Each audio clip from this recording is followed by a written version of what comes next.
안녕하세요. 건강 365 아나운서 최인경입니다. 뇌졸중은 미니 뇌졸중으로 불리는 전조 증상이 있다고 하죠. 잠깐 왔다 지나는 전조 증상에 민감할 필요가 있다고 하는데요. 방심하고 지나치면 어느 날 갑자기 쓰러질 수 있기 때문이죠. 뇌가 손상되고 망가지는 뇌졸중의 위험 살펴보겠습니다. 그리고 가임기 여성들에게 발생할 수 있는 자궁 내막증은 평소와 다르게 생리통이 심할 때도 의심할 수 있다고 하는데요. 어떤 질환인지 알아보겠습니다. 건강 365 이문세의 그대와 영원히 듣고 시작하겠습니다. KBS 라디오 건강 365 함께하고 계십니다. 우리 뇌에 갑자기 문제가 생기는 질환 중에는 뇌졸중도 있습니다. 뇌가 갑자기 망가지는 거죠. 뇌가 망가진다는 것도 두렵고 갑자기 그런 일이 생길 수 있다는 것도 부담을 더하는데요. 그렇게 갑자기 뇌에 문제가 생길 수 있다는 게 얼른 이해되진 않습니다. 뇌세포가 갑자기 죽는 건 아닐 텐데 결국 혈관을 살펴야 하지 않을까요? 고려대 구로병원 신경과 김치경 교수에게 도움 말씀 듣겠습니다. 교수님 안녕하세요. 네, 안녕하세요. 갑자기 뇌가 망가질 수 있는 질환이 뇌졸중인 거죠? 예, 그렇습니다. 뇌졸중이라는 것은 머리 혈관에 문제가 생기는 건데 네. 두 가지가 있습니다. 머리 혈관이 막히는 뇌경색과 머리 혈관이 이제 터지는 뇌출혈이 있는데 뇌가 이렇게 갑자기 망가질 수 있는 건 거의 대부분 뇌혈관 질환이거든요. 그래서 이런 급성의 뇌혈관 질환은 우리가 뇌졸중이라고 부르고 있습니다. 네. 이렇게 예기치 못하게 갑자기 뇌졸중을 겪을 수 있다는 게 특히 나이 들수록 부담이 되는데요. 그럼 뇌가 빠른 시간에 망가질 수 있는 상황은 혈관의 문제라는 생각도 드는데 어떨까요? 네, 거의 대부분은 혈관의 문제입니다. 네. 거의 대부분. 아주 드물게 뇌 종양이라든지 뇌 염증들도 빠른 시간에 손상을 일으키는 경우가 전혀 없는 건 아닌데요. 네. 근데 거의 대부분은 혈관의 문제는 내가 워낙 이제 혈관에 의한 산소나 영양분 공급이 없어지면 즉각적으로 문제가 생기기 때문에 대부분 이렇게 증상이 벼랑간, 말을 하고다가 갑자기 마비가 왔다든지 아니면 TV를 보고 있거나 이러다가 갑자기 쓰러진다든지 이런 부분들은 대부분 뇌졸중이고 그거는 이제 혈관의 문제라고 생각하시면 됩니다. 네. 지금 혈관이 막히든 터지든 혈관의 원인으로 인해서 뇌세포가 죽을 수 있는 상황이 뇌졸중인 거네요. 맞습니다. 사실은 결국은 혈관의 문제라는 것은 두 가지밖에 없긴 하거든요. 막히든 터지든. 이 두 가지에 의해서 급성의 일이 일어나는 거고요. 보통 이제 막히는 건 서서히 이제 좁아지는 경우가 많아서 우리가 좁아지는 상황은 협착이다 이렇게 이야기를 하고 혈관이 터지는 경우는 모든 경우는 아니지만 일부에서는 혈관이 부풀어 있는 경우가 있다가 터지는 경우가 있기 때문에 그런 경우는 이제 뇌혈관 꽈리 혹은 뇌동맥류 이런 식으로 이야기를 하고 있습니다. 네. 그럼 뇌경색과 뇌출혈 어느 쪽이 더 위험하다고 말할 수는 없는 걸까요? 두 가지가 완전히 어찌 보면 반대 방향이잖아요. 혈관이 막히는 뇌경색이고 이제 터지는 뇌출혈인데 실은 뇌경색은 머리에 큰 혈관이 터질 수도 있고 막힐 수도 있고 좀 작은 혈관이 막힐 수도 있고 굉장히 다양합니다. 그래서 증상이 조금 경한 것부터 굉장히 심한 것까지 이 증상의 스펙트럼이 굉장히 넓고요. 그만큼 좀 발생률도 높습니다. 전체 한 4분의 3에서 많으면 80%까지도 보고가 되고 있기 때문에 굉장히 심한 것과 경한 것에 이제 스펙트럼이 넓은 대신 발생률이 굉장히 높다는 점에서 위험하다고 얘기할 수가 있고요. 뇌출혈은 뇌경색보다 발생률은 적지만 발생을 하게 되면 굉장히 심하게 발생을 하게 됩니다. 보시면 아시겠지만 작은 혈관이 터지든 큰 혈관이 터지든 혈관이 터진 상태이기 때문에 되게 광범위하게 번지기 때문에 뇌출혈은 일단 발생을 하게 되면 훨씬 더 중하다 이렇게 말씀을 하고 있고 뇌경색은 굉장히 다양하지만 그리고 좀 발생률은 많지만 좀 중증도는 뇌출혈보다 좀 덜하다 이렇게 말씀드리고 있습니다. 네. 참 그 전에 막아야 되는 건데요. 근데 뇌졸중을 경험한 분들 중에는 다행히 가볍게 지나갔다는 말도 하거든요. 초기 대처를 잘했다는 의미로 보면 될까요? 예, 두 가지 정도의 의미라고 할 수 있는데요. 한 가지는 처음 생긴 뇌졸중이 좀 경해서 다행히 증상이 잘 회복하시는 분도 있습니다. 분명히 한 20% 정도는 뇌경색 자체가 워낙에 경해서 좀 다행히 후유증 별로 없이 머리에 흉터 자국은 남았지만 잘 지나가시는 분에서 그런 분들이 가볍게 지나갔다라고 말씀하시는 경우가 있고요. 또 한 가지는 이제 심한 뇌경색이나 뇌출혈이 왔지만 초기 치료가 즉각적으로 잘 이루어지고 또 항상 성공하는 건 아니지만 다행히 치료와 환자분의 어떤 상태가 잘 이제 맞아서 치료가 잘 돼서 회복이 잘 되는 경우 이렇게 말했을 때 결국은 후유증이 없으면 가볍게 잘 지나갔다 이렇게 말을 하십니다. 네. 근데 일반적으로 뇌졸중의 증상은 국소적으로 나타나지 않습니까? 그러니까 뇌 전체가 죽는 게 아니라 일부만 망가지면서 한쪽으로만 문제가 발생하는데요. 이건 어떻게 설명이 되나요? 예, 뇌가 그런 특성이 있는데요. 뇌가 이제 국소화되어 있다, 표적화되어 있다, 이런 이야기를 하는데 뇌의 특정 부분은 특정한 일만 하게 설계가 되어 있습니다. 그래서 어떤 부분은 언어, 어떤 부분은 노래하는 거, 어떤 부분은 팔을 움직이는 거, 어떤 부분은 말을 하는, 발음을 만드는 부분, 이런 식으로 뇌의 특정 부위는 특정한 일을 하게 돼 있거든요. 근데 보통 혈관은 특정 혈관이 터지거나 막히는 거기 때문에 그 부분에 뇌가 손상이 있기 때문에 증상도 한쪽으로 온다든지 국소적으로 오거나 이렇게 발생을 하게 됩니다. 그럼 국소적으로 신경이 기능을 못하는 증상으로 이해를 하면 되겠네요. 네, 그렇습니다. 사실은 뇌 종양 이런 것들도 이제 국소적으로 오기 때문에 증상은 비슷할 수가 있어요. 뇌졸중이랑. 근데 뇌졸중은 이제 워낙 갑자기 온다는 점에서 그런 뇌종양들과 좀 다르고 또 뇌염증 같은 경우는 염증이라는 표현을 들어보시면 아시겠지만 어떤 국소적인 것보다는 뇌 전체적으로 퍼지는 경우가 많거든요. 그래서 그런 경우는 이제 국소적인 증상이 아니라 의식 저하라든지 전체적으로 사람 어떤 환자분 좀 어눌하다, 행동이 느리다 이런 좀 국소적이지 않은 증상이 나오는 경우도 많습니다. 참 뇌세포에 피가 안 간다는 생각을 하면 무서운 일이잖아요. 혈관에 대한 이해가 좀 필요할 것 같습니다. 그렇습니다. 사실은 이제 혈관에 대한 이해가 필요한데요. 이제 뇌는 굉장히 복잡하게 구성이 되어 있어요. 그러니까 혈관을 이제 보시지를 못하시기 때문에 그런데 우리 뇌가 우리 몸에서 전체 한 2% 정도의 무게를 차지하는데 혈액 공급은 15% 이상을 받고 있거든요. 그래서 혈관은 그냥 이제 직선으로 연결되어 있는 게 아니고요. 네트워크로 거미줄처럼 뇌 안에 연결이 되어 있습니다. 그러다 보니까 터질 수 있는 곳도 굉장히 많고 막힐 수 있는 위치도 많고요. 또 이게 거미줄처럼 연결이 되기 때문에 혈압이 좀 높게 걸리면 다른 혈관은 굵은 혈관에서 작은 혈관이 굉장히 서서히 이렇게 형성이 되기 때문에 혈압을 받아주는 그런 기능이 있습니다. 뇌는 이 3차원 공간에 거미줄처럼 만들다 보니까 혈압이 좀 높아지면 작은 약한 혈관들이 혈압을 직접 받게 되고 높은 혈압을 받게 되거든요. 그래서 좀 더 손상도 잘 되고 출혈도 잘 되는 그런 조직입니다. 그럼 또 뇌혈관이 터지는 뇌출혈을 생각할 때도요. 뇌 안쪽과 바깥쪽 혈관 어디가 터지느냐에 따라서 뇌실질 출혈, 뇌지주막하 출혈료도 불리던데요. 좀 설명을 해주세요. 뇌가 굉장히 복잡합니다. 뇌 혈관들이 이게 뇌가 그냥 우리는 그냥 생각이 쉽잖아요. 두개골 내에 뇌가 그냥 딱 들어있다는 생각이 쉬운데 이 혈관도 받고 또 한 가지 중요한 게 뇌는 외부에 있는 독성 물질이 안 들어가도록 굉장히 잘 싸져 있습니다. 그래서 혈관에 있는 물질이 뇌로 바로 못 들어가게 하려고 또 굉장히 노력을 많이 해놨거든요. 그래서 이 혈관들이 막 꼬여서 뇌 안쪽으로 들어갈 때는 뇌가 접혀 있고 굉장히 복잡합니다. 사실은. 그렇게 해서 뇌 출혈이 안에 생기냐 바깥에 생기냐 이런 게 되게 중요하긴 한데요. 실은 뇌실질 출혈, 뇌 안에 생기는 작은 혈관의 출혈은 사실은 뇌경색이랑 거의 비슷합니다. 국소적인 증상이 나오고 구별하기가 굉장히 어렵습니다. 그런데 뇌지주막하 출혈은 뇌 바깥이라 할 수도 있거든요. 근데 뇌 바깥의 출혈인데 이게 더 위험한 거 아닐까라고 생각하시는데 지주막하 출혈이 뇌 바깥이지만 훨씬 더 위험합니다. 왜 그러냐 하니까 이게 이제 큰 혈관이 터지는 거거든요. 그 작은 혈관 같은 경우는 터진 다음에 뇌가 두개골 안에 있기 때문에 자동 지혈 효과가 있습니다. 주변에서 자동으로 눌려주는 효과가 있기 때문에 피가 계속 새지는 않거든요. 근데 뇌지주막하 출혈이 터지는 동맥 같은 경우는 터지면 우리가 동맥이 터지면 진짜 잘 누르지 않으면 큰일이 나는 거는 그냥 피부 밑도 아시잖아요.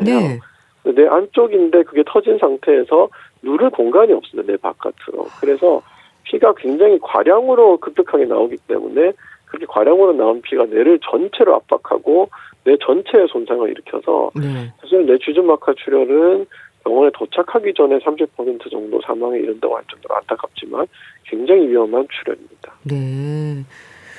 그러니까 뇌 바깥쪽 혈관이 터지는 뇌 지주막하 출혈이 훨씬 더 위험한 거군요. 그런데 뇌졸중으로 쓰러진 후에 알고 보니까 뇌동맥류가 있었다더라. 이런 말도 하던데요. 이건 뭔가요?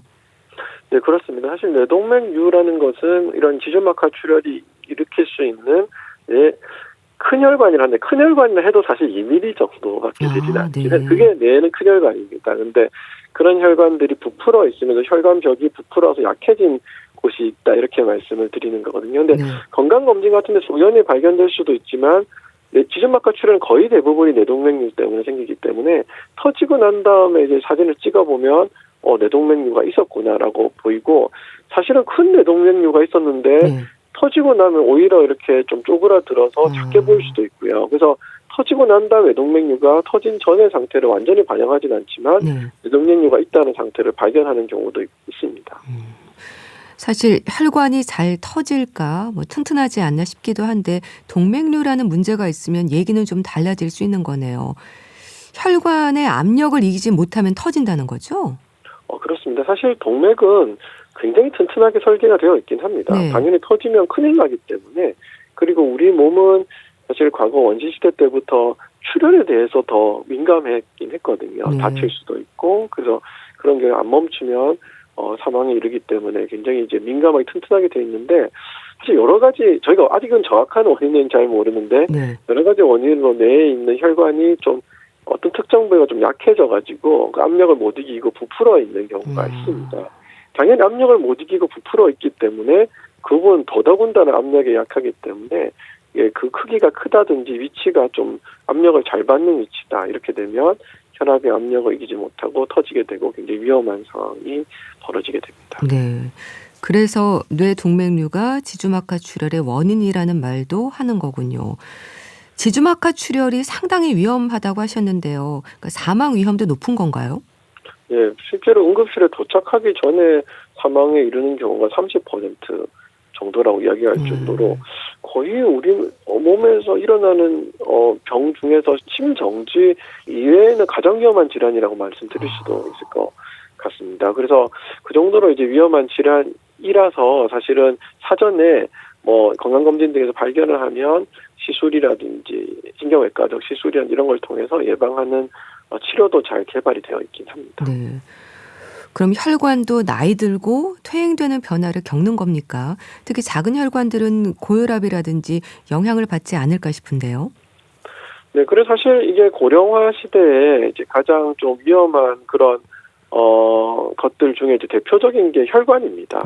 우리가 내 신경 자체도 굉장히 취약하고 근골격계도 굉장히 취약하지만 혈관도 이제 재생이 굉장히 잘 되는 조직이다 말씀드릴 수는 없거든요. 이게 거의 평생을 써야 되는 조직이다 보니까 젊었을 때는 잘 유지를 하다가 나이가 들면 조금 이렇게 딱딱해진다고 그 동맥 경화증 경화라는 표현은 좀 딱딱해진다든지 혈관벽에 이제 나쁜 콜레스테롤 때 같은 것들이 끼면서 혈관벽 상태가 안 좋아진다든지 이런 부분이 있기 때문에 그냥 퇴행도 하는 것도 있는데 여기에 위험 인자가 있으면 더 이제 퇴행성 변화가 좀 악화된다, 좀 안 좋은 퇴행성 변화가 더 심화된다 이렇게 말씀드리고 있습니다. 네. 그럼 뇌 실질 안에 이제 작은 혈관이 터지는 경우에는 지혈이 되는 경우도 있다고는 하셨지만 감당할 수 없는 경우도 생길 수 있겠네요. 네, 이미 터졌다는 사실 자체가 이제 감당할 수 없다는 이야기이긴 하고요. 사실은 지혈이 된다고 하더라도 이미 터져버린 부분들이 손상을 굉장히 심하게 일으키기 때문에 사실 터지지 않게 하는 게 이제 가장 중요하긴 합니다. 그런데 이제 지혈조차 안 되면 정말 큰일이 나기 때문에 사실은 지주막하 출혈 같은 경우는 뇌 좀 바깥에 좀 이제 어찌 보면 좀 오픈된 공간에서 터지기 때문에 더더군다나 지혈이 어려워서 더 안 좋다고 말씀을 드리고 있고요. 실질 출혈도 당연히 위험하고 안 좋지만 그래도 그나마 자동 지혈 효과는 있는데 그래도 터지는 순간 이건 후유증이 거의 생길 수밖에 없다 이렇게 이제 생각을 하고 있긴 합니다. 네. 참 그러고 보면 우리 뇌는 출혈이 문제가 되는 경우가 많은 곳이기도 하네요. 그럼 뇌는 자체적으로는 지혈 기능이 없는 건가요? 그게 조금 그런데 사실은 이제 우리 몸에서는 이제 혈액이 터지게 되면 지혈을 시키는 것이 메커니즘이 있습니다. 네. 되게 그런 표현이 좀 그런데 피부에서 출혈이 생겼으면 피딱지가 막 생기잖아요. 그게 이제 피가 이제 피부 바깥 혈액관 바깥에 있는 지방 조직 이런 걸 만들면서 막 지혈이 되는 거거든요. 근데 뇌는 이제 그런 지방 조직 같은 걸 잘 안 갖다 놓습니다. 그냥 뇌는 좀 지혈을 시키는 것을 좀 잘 안 써요. 그냥 뇌는 굉장히 가볍게 하고 그 안에 신경세포를 최대한 많이 넣으려고 뭔가 영양소를 저장한다든지 지혈을 시키는 이런 것들을 잘 만들어 놓지는 않고 정말 신경세포와 혈관만으로 구성되어 있고 그나마 두개골을 밖에 싸서 좀 안전하게 위치시키고 있긴 한데 그런 측면에서 어쨌든 출혈에 대해서도 굉장히 좀 약한 조직이다라고 말씀드리고 있습니다. 혈관 건강이 중요하다는 생각을 다시 한번 하게 되는데요. 고혈압뿐 아니라 챙겨야 하는 부분들이 많지 않나요? 예, 그래서 사실 고혈압은 뇌출혈도 문제지만 혈관에 막힌 뇌경색에도 문제를 일으키기 때문에 양쪽 다 문제라서 뇌졸중의 가장 중요한 위험 인자는 고혈압이라고 하는데요. 그 이외에도 이제 당뇨병, 고지혈증, 음주, 흡연 그리고 또 기억하셔야 될 병이 부정맥 중에서도 심방세동이라는 특별한 부정맥이 있는데 이 부분도 뇌졸중, 특히 혈관이 막힌 뇌경색과 워낙 관련이 많기 때문에 심장 질환도 주의하셔야 되고 심방세동이라는 병도 좀 기억을 하시면 좋겠습니다. 네. 고혈압, 고지혈증, 당뇨병, 음주, 흡연, 심장 질환, 심방세동까지 뇌졸중의 위험을 예방할 수 있는 요인들이 곧 우리 몸의 건강을 지키는 방법이기도 하겠어요. 네, 맞습니다. 과거보다 뇌졸중의 치료가 굉장히 좀 좋아졌다고 하지만 여전히 아직은 50% 이상 환자들은 후유증이 남을 수밖에 없는 상태이거든요. 그래서 안 생기게 하는 게 가장 후유증을 안 남기는 방법이기 때문에 사전에 예방하는 것은 워낙 중요하겠습니다. 네. 이건 어떨까요? 혈압에 관심을 갖고 측정을 하는데 잴 때마다 다르기도 하고 특히 병원에 가면 갑자기 혈압이 너무 높게 나오기도 합니다. 집에서 잴 때도 변동폭이 클 때가 있거든요.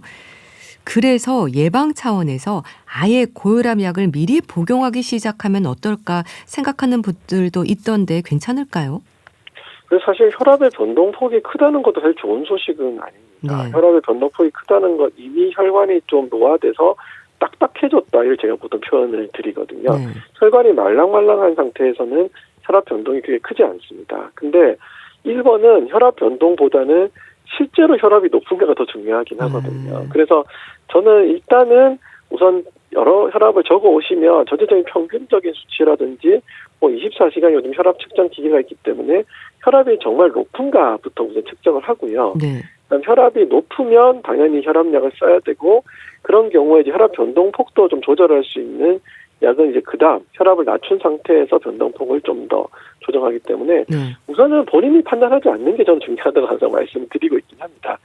가급적 그런 이제 정보들을 의료진한테 보여주는 게 중요하기 때문에 최대한 많은 혈압을 특히 아침 혈압 자고 일어나서 소변 보시고 한 5분 10분 쉬고 약을 먹든 안 먹든 아침에 약 먹기 전에 혈압이 상당히 중요하거든요. 일단 그 혈압이 어떤지를 좀 측정을 하셔서 의료진과 상담을 하셔서 이게 약을 먹을 일인지 생활습관 개선을부터 해야 될 일인지 아니면 걱정을 어떤 경우는 긴장하고 이럴 때만 올라가고 평소에는 너무 괜찮은 분도 있어서 오히려 더 걱정을 안 해도 되는 분들도 있기 때문에 본인이 판단하기보다는 여러 데이터를 모아서 의료진하고 같이 상의해 보시는 게 좋을 것 같습니다. 네, 좀 혈압 일지를 적어보고 의료진과의 상의하에 결정하시는 게 중요하겠네요.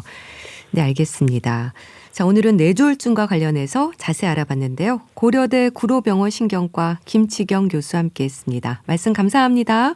네, 감사합니다. KBS 라디오 건강365 함께하고 계신데요. 다이아나 로스의 Ain't No Mountain High Enough 듣고 다시 오겠습니다. KBS 라디오 건강365 함께하고 계십니다. 가임기 여성들이 살펴야 하는 질환 중에 자궁 내막증이 있습니다. 생리통이 심한 경우 의심할 수 있다고 하는데요. 자궁 내막증은 어떤 질환일까요? 순천향대 부천병원 산부인과 상재홍 교수에게 도움 말씀 듣겠습니다. 교수님 안녕하세요. 네, 안녕하십니까. 네, 반갑습니다. 가임기 여성들이 겪을 수 있는 질환 중에 자궁 내막증도 있죠. 어떤 질환입니까? 자궁 내막증이라는 질환은 자궁 내막 조직이 네. 자궁이 아닌 다른 곳에 존재하고 자라는 질환입니다. 그리고 자궁 내막증은 주로 이제 복강내 장기나 복막에 발생하는 질환이라서 네. 그런데 간혹 장이나 폐, 자궁과 멀리 떨어져 있는 인체 내 다른 장기에도 발생할 수 있는 질환입니다. 네.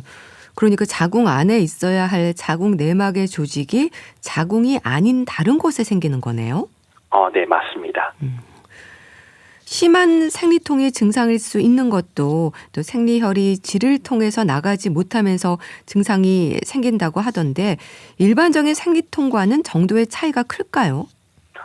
일단 일반적인 생리통보다는 통증 강도나 통증의 그런 기간이 좀 차이가 있을 수 있고요. 네. 일단 월경 시작 전부터 통증이 시작될 수 있고 월경 기간 동안 내내 보통 처음에 보통 생리통이 좀 심하다고 표현하시는 분들은 대부분 다 하루 이틀 정도면 좋아지시는데 네. 월경 시기 내내 지속되면서 하복부 골반 주위로 통증이 주로 나타나고 또 쥐어짜는 것 같은 통증도 생길 수 있는 게 특징이고요. 네. 그 외에 이제 자궁 외에 다른 쪽으로 내막 조직이 있으면 그 생리주기하고 동일하게 그 부위에서 출혈하고 염증 반응을 일으키기 때문에 네. 통증이 일반적인 생리통보다는 조금 더 심하다고 생각하시면 됩니다. 네.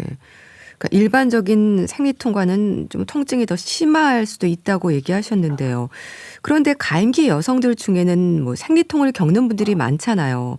네네. 정도가 심하신 분들은 일상이 불가능할 정도로 힘들어하기도 하는데 그래서 또 생리통만으로는 자궁 내막증을 의심하기가 어렵지 않을까 싶은데 어떤 또 다른 증상도 있을까요? 보통 생리통 말고도요. 네. 생리 시기가 아닌데도 불구하고 지속적으로 하복부, 즉 골반 쪽으로 통증이 지속되시는 것도 자궁 내막증을 의심해 볼 수 있고요. 네. 그 외에 성교통이 생기시는 분들도 자궁 내막증을 의심해 볼 수 있고 네. 특히 생리 시에 배변이나 배변통이 유발되는 경우 네. 그런 경우도 자궁 내막증을 의심해 볼 수 있습니다. 네. 뭐 만성적인 골반통이라든지 이제 성관계 시의 통증 말씀하셨는데요. 잘 모르는 경우도 많을 것 같은데 좀 증상이 다양하긴 하지만 생리 주기와 관련해서 평소 없던 증상이 지속이 되면 의심해 볼 필요가 있겠네요. 네, 맞습니다. 그리고 보통은 이제 당연히 생리 때 생리통은 당연한 거라고 생각하시는 분들이 일반적이기 때문에 네.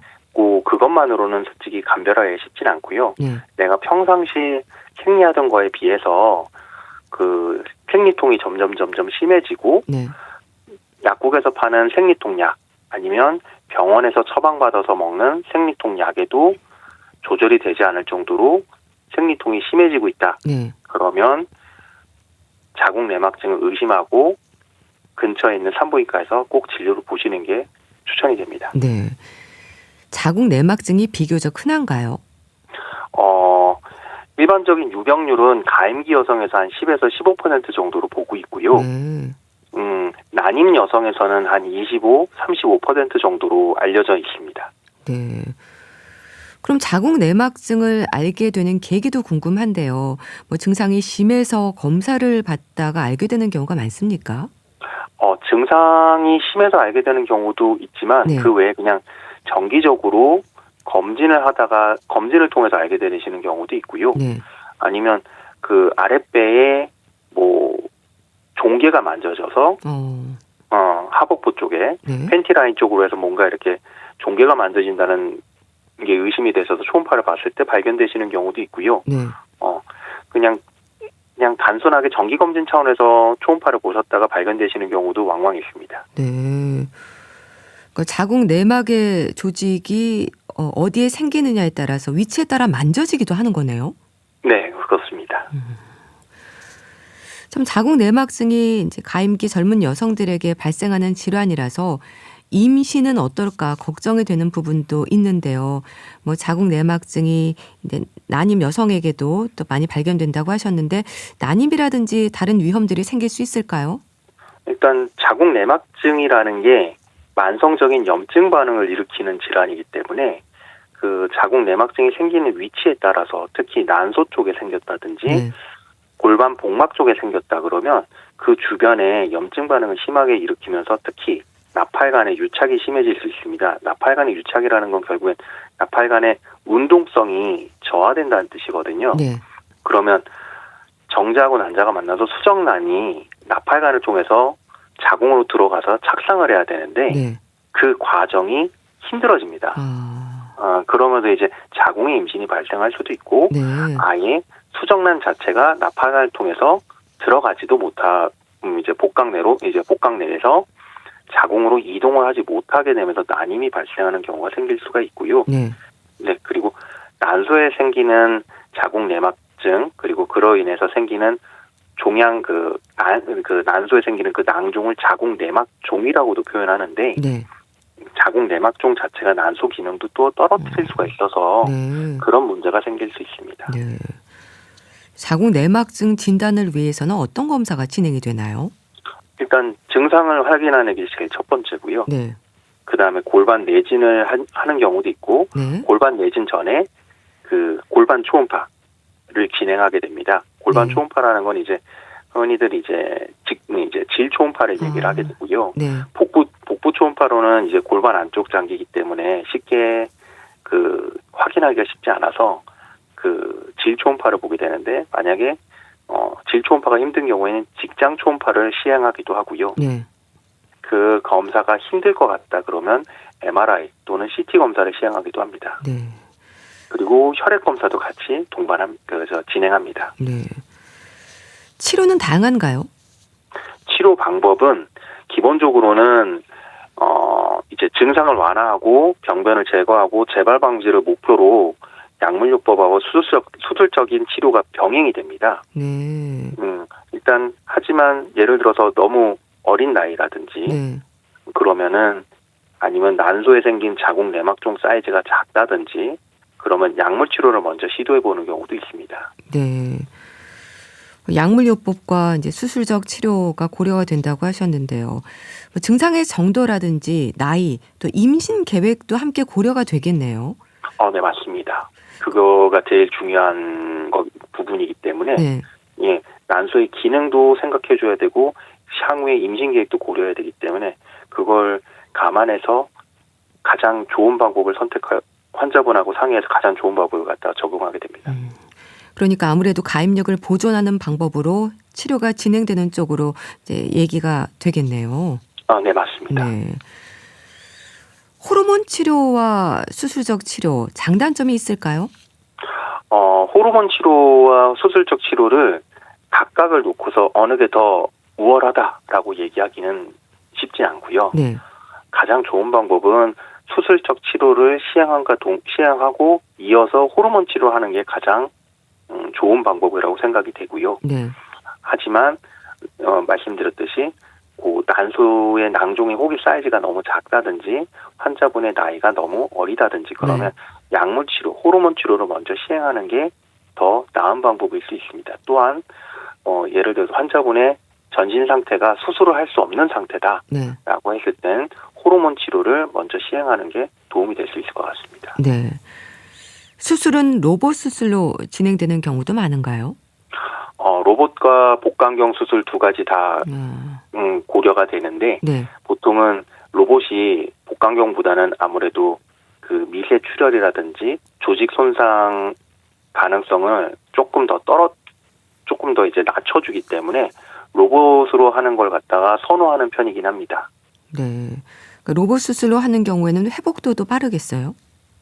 복강경과 비교했을 때 조금 더 우월하긴 합니다. 그런데 자궁 내막증은요, 재발 위험도 높다면서요. 왜 그런 건가요? 일단 자궁 내막증이라는 질환 자체가 여성 호르몬에 반응하는 질환이기 때문에 네. 생리를 하신다고 하면 언제든지 재발을 할 수 있는 질환입니다. 그렇기 때문에 재발 가능성이 상당히 높습니다. 네. 결국엔 생리를 하시는 분들은 재발 가능성이 높을 수밖에 없습니다. 예. 일단 일반적으로는 수술적 치료를 하고 이제 호르몬 치료를 한다고 하셨는데 재수술이 필요하기도 합니까? 안 좋은 경우긴 하지만 네. 수술을 하고 임신을 바로 계획을 하시는 경우에는 호르몬 치료를 하지는 않습니다. 아, 네. 근데 그 수술한 다음에 바로 임신을 계획하시는 분들은 호르몬 치료를 하진 않는데 그런 경우에 임신을 갖다가 준비하시는 와중에 재발하는 경우가 있습니다. 네. 그런데 그 정도가 재발을 해서 정도가 너무 심한 경우에는 다시 재수술하는 경우가 있습니다. 네. 임신을 바로 계획 중인 분들은 호르몬 치료를 하지 않는다고 하셨는데 왜 그런 건가요? 호르몬 치료라는 것 자체가 그 여성 호르몬을 갖다가 억제하는 호르몬 치료이기 때문에 임신을 하시면 네. 그 임신이 잘못된 임신이 될 가능성이 높습니다. 아, 그렇군요. 네. 그럼 일반적으로는 수술 후에도 꾸준한 약물 치료는 필요한 건가요? 임신을 계획하지 않으신다면은? 예, 맞습니다. 임신을 계획하지 않는 분들은 재발을 막기 위해서 꾸준한 호르몬 치료를 하시는 걸 추천드립니다. 네. 이제 수술 후에 호르몬 치료를 이제 병행하면 재발을 막는 데 도움이 된다고 하셨는데 또 완치로 생각하면 안 되는 질환이라는 말도 있던데요. 맞는 얘기인가요? 아, 네, 맞습니다. 생리를 하시는 이상 자궁 내막증은 완치보다는 네. 근치 개념이 맞을 것 같습니다. 언제든지 재발할 수 있는 질환이라고 생각하시면 되겠습니다. 네. 그럼 결혼 전에 자궁 내막증 수술을 받았는데 임신에 어려움이 있다는 분도 있던데요. 임신과의 연관성은 어느 정도일까요? 자궁 내막증이 심한 정도, 그러니까 자궁 내막증에 의해서 주변 장기들이 얼마나 유착이 많이 돼 있는지에 따라서 네. 난임의 유병률 자체가 올라갈 수 있을 것 같습니다. 네. 이제 수술 후에 호르몬 치료 병행한다고 하셨는데 부작용은 없습니까? 호르몬 치료 자체가 그 에스트로겐이라는 여성 호르몬을 갖다가 억제하는 호르몬 치료이기 때문에요. 네. 그 아무래도 이제 에스트로겐 분비를 갖다가 일정하게 나오게끔 유지해주는 약물 치료, 호르몬 약물 치료라서 네. 그게 잘 조절이 되지 않는다 그러면 부정출혈이 생긴다든지 아니면 그 호르몬 치료 자체로 인한 어지러움증이나 네. 오심, 구토 증상이 생기실 수 있고 네. 그 외에 피부에 여드름 같은 게 좀 생기신다든지 아주 심한 경우에는 탈모 증상이 생기시는 분들도 있습니다. 좀 이렇게 안 좋은 부작용 중에는 탈모 증상이 생기시는 분들도 있지만 흔한 부작용은 아니고 제일 흔한 부작용은 부정출혈입니다. 네. 재수술이 필요한 경우도 있다고 하셨는데요. 수술한 지 오래되어도 재수술이 필요한 경우도 있나요? 수술한 지 오래됐고 증상이 없으시다가 다시 증상이 생기셔서 검사를 했더니 난소에 낭종이 발견됐고 사이즈가 크다. 그러면 재수술이 필요합니다. 네. 임신을 바로 또 준비 중인 분들은 호르몬 치료를 잠시 중단한다고 말씀하셨는데요. 임신을 이제 계획 중에 있다면 약물 치료로 관리를 하다가 출산 후에 수술을 진행하기도 하나요? 임신을 계획하고 계시다 그러면은 호르몬 치료를 하진 않고요. 네. 임신을 먼저 시도하시라고 말씀을 드립니다. 이유는 이게 그 자궁 내막증에 관련돼서 가장 좋은 치료는 네. 임신입니다. 아. 임신을 하시면 네. 자궁 내막증이 더 진행되지 않고 오히려 좋아집니다. 네. 이유는 네. 임신 중에는 여성 호르몬이 나오지 않으면서 폐경 증상이 안 나타나는 가장 자연스러운 현상을 일반적인 그런 자연스러운 그 과정을 갖다가 거치는 그 생리 작용을 갖다가 거치기 때문에 네. 가장 자연스러운 치료가 됩니다. 네. 임신 자체가 자궁 내막증에 대한 가장 좋은 치료 방법이고요. 왜 흔히들 임신 전에는 생리통이 되게 극심하게 심했지만 네.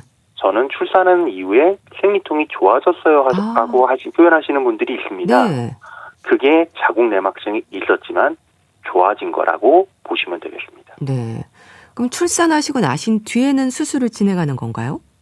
보통 자궁 내막증이 발견되고 임신을 갖다가 계획하신다 그러면 네. 임신을 먼저 하시라고 권해드리고 임신을 하고 출산한 뒤에 다시 검사를 했을 때 여전히 난소에 낭종이 보이고 네. 사이즈가 크다면 그때 수술을 진행하게 됩니다. 네. 수술 후에 회복은 어느 정도 걸릴까요? 수술 후에 회복은 뭐 수술 방법에 따라 틀리지만 보통 입원 기간을 한 최장 잡을 때는 5일에서 7일 정도 보시면 되겠고요. 짧은 경우에는 한 4일 정도도 잡기도 합니다. 그런데 보통 한 5일 정도 잡으시면 되겠고 태양 5일 정도의 입원 기간을 거치고 퇴원하시면 일상적인 생활은 다 하실 수 있다고 보시면 되겠습니다. 네.